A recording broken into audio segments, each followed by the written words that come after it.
Welcome back for the second half. We're going to begin with what were legends, really.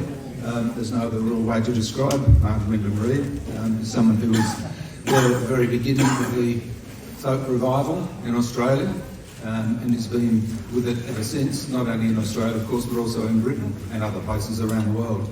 And he's got quite a tale to tell, I think, about the way that he originally came to Australia and got involved in all this madness, and he's still involved in it all in a very big way. And Warren Fahey is going to give him a bit of a grilling, I think. Is that right, Warren? A short grilling. A short grilling from Warren. Okay. So, ladies and gentlemen, Martyn Wyndham-Read. Thank you. Look, it's more of a prompt. Martyn is a name that you all know. He's being honoured this weekend with a Lifetime Achievement Award, which is a great honour. That's fantastic. But the reality is that Martyn has an incredible repertoire, particularly of Australian songs, and especially for a poem. Now, you all know he came out here in the 1950s. I'm not going to ask you the bleeding obvious, but I would like to say to you, Martyn, that, you know, we oldies represent probably a handful of people. In fact, you and I are the only ones I can think of that do it professionally, and I don't do it very professionally, sing Australian songs. So, in your long career, do you think that anybody's going to pick up the mantle of these songs and continue singing them? Well, I would think so. I mean, there's such I made a pact when I first started off singing, when my mother took me around in a pram to a folk club. And so anyway, I made a pact that I would only ever sing songs that I liked. And so every single song I sing is my favourite song. And I hope that I'll pass that on to other people. And there are songs that I sing that people have come up and said, oh, that's a great song and I'd like to learn that. And I'm very flattered by that. But also, it's very important, I always say this, that people are writing songs, not all the songs, but people are writing songs because the new songs keep the old songs going and the old songs keep the new songs going. And it's very important that people do that. So hopefully we pass them on. I think that's a really good way of summing it up, the role of the traditional and contemporary songs. I think it's great. You bring a particular intensity to your songs. I mean, Martyn and I have done 3 tours together, and he's normally much more able-legged. He just happened to kick his knee bone or something 2 days ago because he was celebrating getting a Lifetime Achievement Award. But you do bring a certain intensity to your singing, and I'm impressed because you bring that same intensity to an accompanied song as an accompanied song. So you really are a storyteller, aren't you? Well, I think the thing is that as you get older and I start to forget things, which I put down to that 4-letter word, age. And so I start to forget things. So every song I sing, I get into the story. And I just live the story as it goes on. And hopefully that way you remember what's happening in the story in the song. So, and every song has got a story to it, hasn't it? And it's just lovely to relive them. And especially in this environment. I mean, it's okay singing the Australian songs back in England because people are fascinated by them or they really like them. But when you come here and you sing the songs in the environment, it just opens them right up, I think.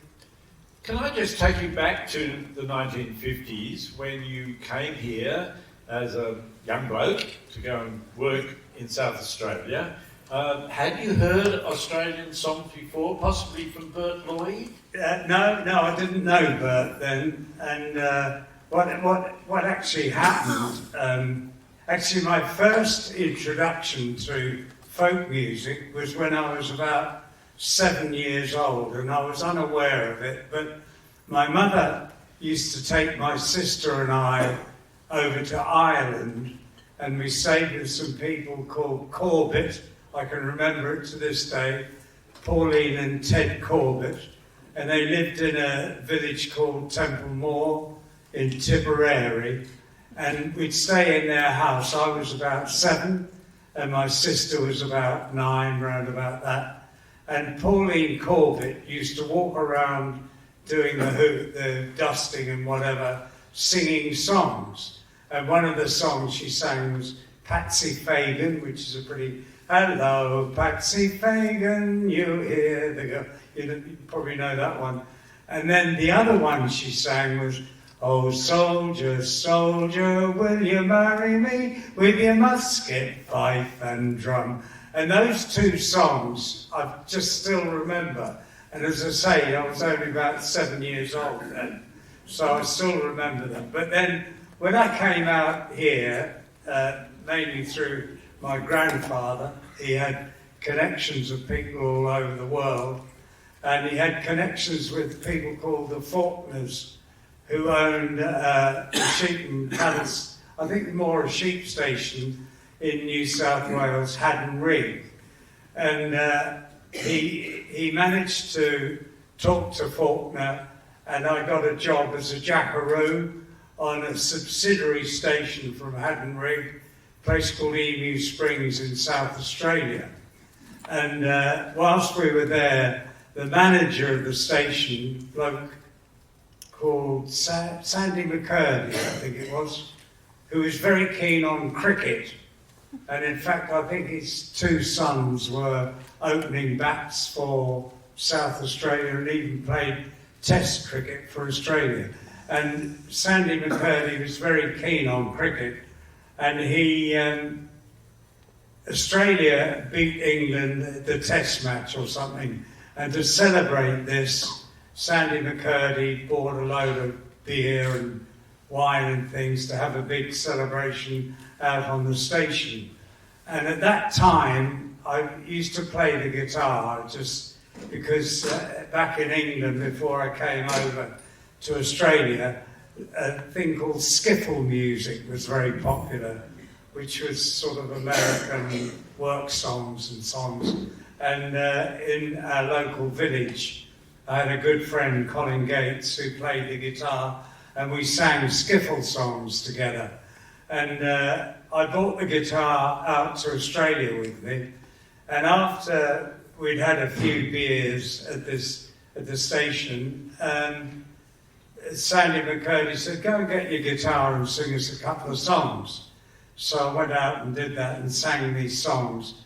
And there were a couple of station hands there who'd had quite a bit of the grog, and they were fired up to sing some songs. And they sang Australian songs, not obscure songs, songs like Click Go the Shears, The Wild Colonial Boy Waltzing Matilda, those songs. And I just fell in love with them. That's the songs. And I decided to learn a bit more about them, where they came from and what they were about. And that's what I've been doing for the past 60 years, I think. And when you moved to Melbourne, your living there coincided with a popularity, a boom in interest in folk song, and you recorded one of the earliest of Australian songs, I think with David Lumsden. Who else was on that one? David Lumsden and Brian Mooney. That's right. And that was called Moreton Bay. Moreton Bay. But what happened was that Faulkner, GBS Faulkner, died at Haddon Rig, and the death duties were so much they had to sell Emu Springs, and we were all made redundant. And I didn't know anyone in Australia. I just arrived not knowing anyone, and I'd heard that Sydney, there was a bit of music going on in Sydney, so I hitchhiked up to Sydney, and there was a sort of a boom going on with people meeting at the Royal George, was it? Yes, that was the Royal George, Sussex Street. Sussex Street, where people would gather and sing songs and the push, the talk. Sydney The push will be yeah. And somehow or other, I don't know how it happened, but a bloke in Melbourne called Tom Lazar, who ran a coffee bar called the Rayata, heard about my singing and with a bloke called Don Lee, and I think sadly Don's no longer with us, that he invited us down for the summer season to a place called Portsea, where he had a cafe called the Greasy Spoon. And Don and I used to sing there every night. And then at the Rayata, there was a bloke called Paul Marks, who used to sing blues and jazz songs and things there. And Paul went off to tour with a jazz band back in Europe. And so there was a vacancy at the Rayata. Sadly, Don had to go back up to Sydney, but I went up and sang in the Rayata. And that was sort of like first coffee bar opened there. And then a place called Trainers, Frank Trainers opened up. And we used to all go and meet at Trainers and sing there. And the pubs, yeah, the pubs in Victoria closed at 6 o'clock in the evening. And with Frank Trainers being there, and if you needed a grog or needed a beer, you had to go over to what was called the Greeks, which was a sly grog joint. And we'd go there and we'd sit there and have a few beers. And every now and again, the police would come in to raid it. And because they were taking a backhander from the Greeks as well. And then I always remember one day the police coming in and we all sitting round the table, and the police said, "Right, this is a raid, we're coming in, they're going to take all your names. What's your name?" And we're all sitting around this table. The bloke said, "Elvis Presley." "Right, what's your name?" "Frank Sinatra." "What's your name?" "Mona Lisa." "What's your name?" "Donald Duck." What's your name?" "Marilyn Monroe." And they came round to me and they said, "What's your name?" And I couldn't think of anything, so I said, "Martyn Wyndham." "Don't give us that rubbish. Give us your proper name." And then we'd sing at Frank Trainers from 7 o'clock to 8:30 or something. They had 3 different rooms that you would sing in. And then after that, I'd go back up to the Rayata and sing there from 10 o'clock till about 1 o'clock in the morning. And then there'd always, on a Saturday night, there'd always be a party where we'd all gather and sing songs. And of course, in those days, there were a lot of people emigrating from the British Isles and Europe and bringing their songs with them. And there's a few songs that I sing that I remember from those days. And one of the projects that I've done... Name a few of them, Martyn. What were those songs? I Drew My Ship. I can't think of another one. Bowl. Yeah, those sort of songs, yeah, popular songs. The Nightingale and those sort of songs. And had you hadn't... They weren't in your repertoire, so you started to I learned those, yes, I learned those. And then later on, quite a few years later, I came up with this project called Song Links, which was a double CD of English traditional songs sung by English singers, and then the Australian versions of those songs sung by Australian singers. And then that went on to, we did one with American songs and English songs and things. So it was fascinating to hear these songs sung by people emigrating here. Yeah, and you went on to have, well, I have to say, a distinguished career in folk music. that was your real job, wasn't it? Yeah. Being a singer, because when you went back to England, you did meet Bert Lloyd, A.L. Lloyd, and you appeared on some of my favourite Topic recordings, and especially Leviathan, and a couple of the great Australian legend. There's a great thing about that great Australian legend. Bert was a good friend. We really got on well. And he said we were going to do this great Australian legend. And he said, I want you to sing. He gave me the songs to do. And he said, there's one song, I think it was Bold Jack Donahue. And Bert had got a different version to Bold Jack Donahue than the one I knew. And because trying to learn a new version, it takes quite a bit of doing. And we were due to record on April the 3rd or whenever, like that. And I was getting married to my favourite wife, Diane, and we were getting married on the 31st of March. So we went away got married and went away on honeymoon, and I spent all of the honeymoon trying to learn this version of Bold Jack Donahue, and neglected a lot of things that you should be doing on honeymoon. I'm trying to learn this version. So we get back home, and on the 3rd of April, whatever it was, I get up to the studio, and Bert said, I've changed my mind, I'm going to do the Bold Jack Donahue, and you do something else. Did you sing On the Road to Liddy? Was that you? No, that was Bert. But one other story, I'm sorry if I'm boring you. But Bert and Ewan McCall were very good friends until they had a big political bust-up. And if you were friends, they split together.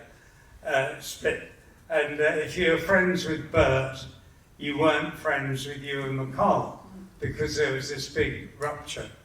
And when Bert sadly died, Dan and I went to the funeral, and Ewan and Peggy were there as well. And we got chatting, and we were talking away, and they invited us to dinner one evening. So we went up to dinner, and I was talking to him and said, I really like your songs that you've written, and the one in particular, which is just such magic, is The First Time Ever I Saw Your Face. I said, such a good song. And he said, yes. He said, I was quite proud of that. I thought that was a good song. And in fact, I won a Grammy Award for it. And I said, oh, can I see that? And he said, no, I haven't got it, because their daughter had taken it to school and swapped it for a frog. You also had contact with another, I'm sure, lots of other, what we would consider famous folk singers, including Bob Copper. Yes. Oh, yes. In fact, on the 30th of January this year, I did a concert with the Copper family down at Peacehaven in Sussex, and Bob, Bob passed away quite a few years ago, but he was the most wonderful man and a very generous, a very beautiful singer, a very honest singer, and the Copper family have all inherited that. And it's very interesting in the sort of early days, because Bob and Ron Copper would be singing, and all the children, especially the grandchildren, were joining in, but sort of slightly embarrassed by doing these songs, and they're sort of giggling away during the songs and everything. And now, each year, now you see how much they love these songs and how they're keeping the songs going. And they're just a wonderful family, the Copper family. Absolutely great friends. Very proud that I know the Copper family. Yeah. Jumping back to Melbourne, you were instrumental to some degree in the establishment of the first folk festival at Port Phillip. How did all that happen? Well, I hosted it. In fact, I was living, I've forgotten where, somewhere in Melbourne, and we'd had a discussion with Shirley Andrews and people in the folk sort of committee, thinking it would be, because was there a festival at Newport? There was one in Sydney in 1963 that Dave Gard put together. Where was that? Newport, Sydney. In Newport, in the Newport Oval. Yes, and that was the first one, wasn't it? And we all got inspired by the fact of having a festival.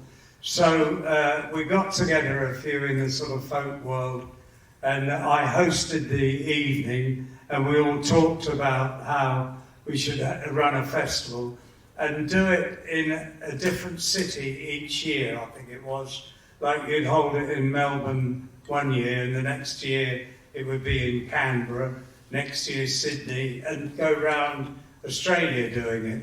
But unfortunately I wasn't able to attend the first festival because I had a trip back to England planned. We were talking about this the other day because I went to the second Port Folk Festival. I missed the first one, so we both missed the appearance of Simon MacDonald, oh, the yes, singer, and we both lament that because we both sing his songs. Yeah. And there's a lovely story when Simon came to the festival as this big guest, and they put him up on stage, and he said, "Well, I'll sing you my favourite song." And he burst into Davy Crockett. Yeah, so what was it like in Melbourne when you were singing Australian folk songs? Because a lot of people were aware of them because of the success of Reedy River, which included a lot of Australian folk songs. But did you see it as a challenge, or it was all just happening? Well, it was, as you say, all just happening. But there was a lady, Joy Durst. Is that name? Yeah. She came along and said, right, here's some Australian songs, learn these and sing these. And she was very, not forceful is the wrong word, but she was very keen for us to sing these songs. And the songs she came up with were real beauties, and they were just a joy to sing. And as I say, to sing them in the Australian environment makes them so real. I think the other thing that's interesting to me looking back at that period was, and you confirmed this, is that there was an interest side by side, this is where you started with your conversation, of traditional songs, Australian traditional songs, and contemporary songs that were of that model. So Don Henderson songs, Mike Layden songs and so forth were popular at the time. Oh yes, the Don Henderson wrote some great songs, and I always say, and it's very important that people write songs, and some of the songs that Don Henderson wrote are still sung around everywhere, like with Eric Vogel. Eric's songs are sung all over the world, and you can do great things in this life. You can have hospitals named after you, streets named after you, but if you can write a song that gets absorbed into a country's culture and is sung, maybe you never get credited for having written it, but that song is sung. That is the most fantastic thing to do, I think. And so many of Eric's songs are sung all over the world. And you've had like this dual cultural challenge because although you live in England now, you've returned here many times. Oh. We've done these tours into the bush, and you've seen how people react to the songs that we do and the stories. But I've got to say, the audience is getting older and older and older, isn't it? Yeah. How do you think we get younger people interested? This is the burning question. Well, in these songs. I think the popular thing now is the singer-songwriter, isn't it? And I mean, not all the songs that they sing are going to last. They're very sort of thumping the guitar and saying, this is a song I wrote this afternoon, I haven't got a title for it yet, those sort of songs. But there are there's a few young people, I think, is it Seb Jones? Seb Stone in England, who's in his 20s. Yeah, and he's the most fantastic song singer. And I think things go round in circles, don't they? Fashions and things. And I think the young people are starting to get interested in the stories of some of the old songs. So hopefully they'll come through. It'll come. Can I put you on the spot, Martyn? I know I've asked you this before, Which one? and you just laugh and say it's impossible. But if you had one Australian bush song that really hits you, what would it be? All of them. Okay, you can't say that. You've got to pick one. No, I can't. I really can't pick one. What should What a wuss. Has anyone got any suggestions? He does a great version of Across the Western Plain. In fact, we'll get you to sing that tomorrow night in our concert. Oh, okay. Yeah. I think we've got time for a couple of questions. Yeah. Yeah. It's not a question, it's just an observation. The young people have really got into sea shanties. Unbelievably, you'll hear a lot of sea shanties at this festival. So maybe that's an introduction, and they might go beyond that once they've got their lungs going and get to some of the traditional Australian songs. So Let's hope so. hoping. Yeah. Jason? Yeah. Hey, Jason. Hi, Martyn. Hey, thanks. You sent me a CD. Did I? Yes, someone gave it. Maybe. Perhaps my comment and question will relate to that in some respects. I remember John Dengate's Australian Sons album was reviewed in England as being culturally impenetrable, and he was so thrilled. So this is my 42nd year gigging professionally. My 30th is my only. I sing Australian songs for 30 years for a living. I'm not young anymore, but maybe slightly of a different generation. I would have thanked Nick Harper from you guys of the hundreds we know. My experience is the opposite with young people. I think the structures for gigs do not think it will work, but because it's so culturally impenetrable, it often does. It puts you at an advantage with people who want some character back in their lives. There's more of everyone, right? So my experience these days is our audience often, if we can worm our way into a gig, are getting younger and they're enthused by the character of the material. That's great. So I've got a positive thought, not that it's all roses, but there is some hope out there. So, Actually, I have got a song. yeah? Is that all right? Have we got time? Sure. The sweet scented wattle sheds perfume around, enticing the bird and the bee, and I'm lying full length on the fern-covered tree, on the banks of the reedy lagoon. My swag I have carried for many a mile, my boots are worn out at the toes, and my dress of the season is a far different style to my dress of last season, God knows.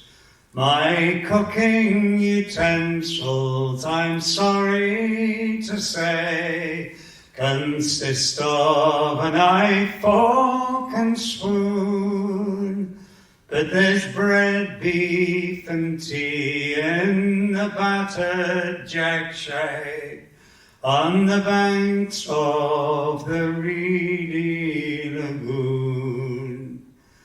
There was Jackie the breaker, and couldn't he ride, and Percy the hard-working boy, and Henry of late who's taken a bride, glad Benedict life to endure.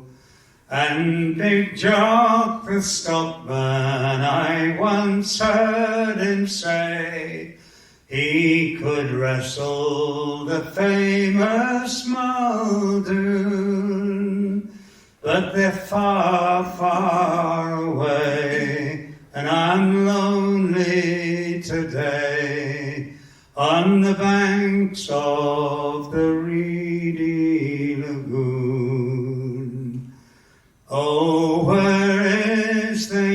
young girl whose green eyes shone. I often have kissed and caressed. She's sleeping tonight in a far distant home, with her head on another man's breast.